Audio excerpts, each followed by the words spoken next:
કોઈ સ્વાર્થ મારો આ નથી, કોઈ સ્વાર્થ નથી કે ખેડૂતની જે કઈ માંગ છે આ પૂરી કરવાની કોશિશ કરો, આવી હું સરકારને અહીંયાથી વિનંતી કરું છું.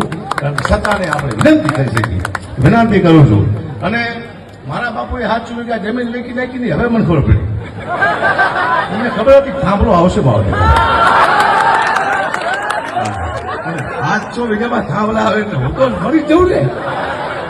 હવે જમીન તો છે, થાંભલો મારી માથે મૂકે થાય.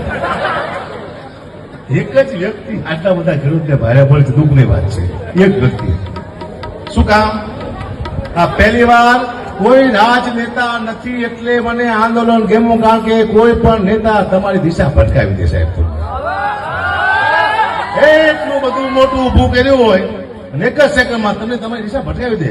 નિલેશભાઈ, આ બરોબર થઈ રહ્યું છે અને આવું જ કરવાનું છે આખી જિંદગી આપણે. શું એકતા? આનું રોજ કહ્યું તો મળી જાય ને આપણે ભાઈ.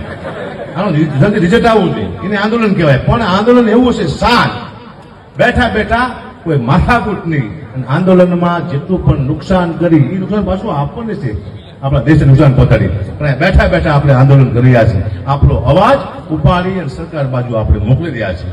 સરકારની ફરજમાં આવે છે કે લાખો અવાજ ભેગા થાય ત્યારે એમ માનવું કે ભગવાન સાંભળે.